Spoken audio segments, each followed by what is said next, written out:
మాకు 13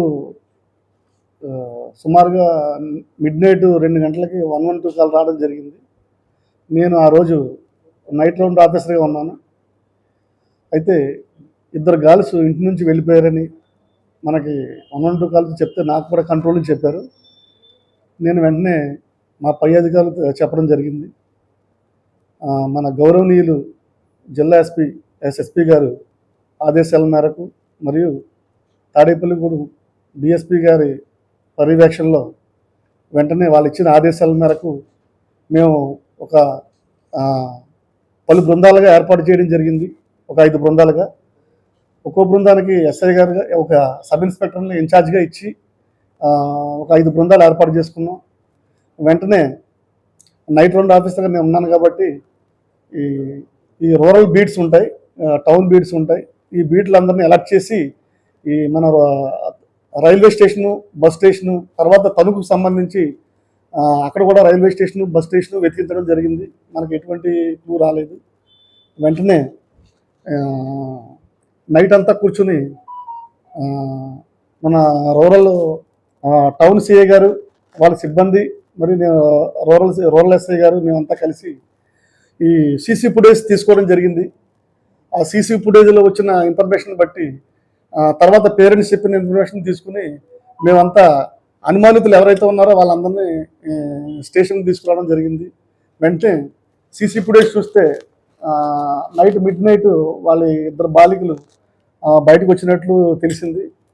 తర్వాత వాళ్ళు రైల్వే స్టేషన్కి, తాడేపల్లిగూడెం రైల్వే స్టేషన్కి వచ్చి ట్రైన్లో ఎక్కడికో వెళ్ళిపోవడం జరిగింది. ఆ టైంలో మన టౌన్ సిఐ గారు ఎస్ఐ గారిని తీసుకెళ్ళి అక్కడికి వెళ్ళి విచారిస్తే ఆ ఫుటేజ్ చూసుకుంటే ఆ టైంకి ఒక 2-3 ట్రైన్లు వెళ్ళడం జరిగింది.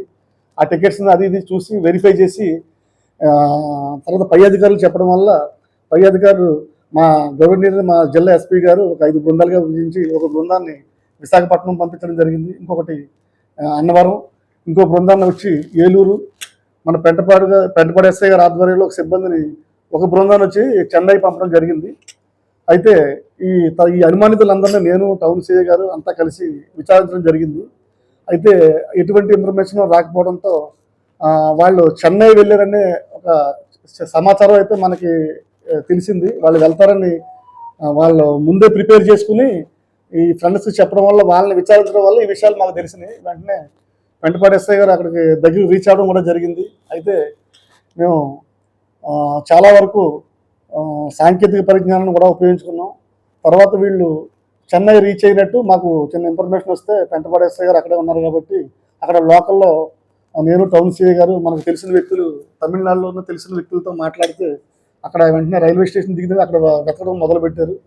అదేవిధంగా తర్వాత వీళ్ళు వేరే ఒక వ్యక్తికి ఫోన్ కాల్ కాకుండా వేరే సోషల్ మీడియా చాట్స్లో చేయడం వల్ల అది ఎవరైతే చేశారో ఆ వ్యక్తిని మేము టౌన్ సిఐ గారు, నేను పట్టుకుని వాళ్ళతో మాట్లాడితే పలానా 2 అమ్మాయిలు బయటలాగా వచ్చారని చెప్తే లోకల్ ఇన్ఫర్మేషన్ పెట్టుకుని వాళ్ళని చేజ్ చేసి ఆ లోకల్ పోలీసులతో మేము అక్కడ మాట్లాడి వాళ్ళకి అప్పచెప్పడం జరిగింది.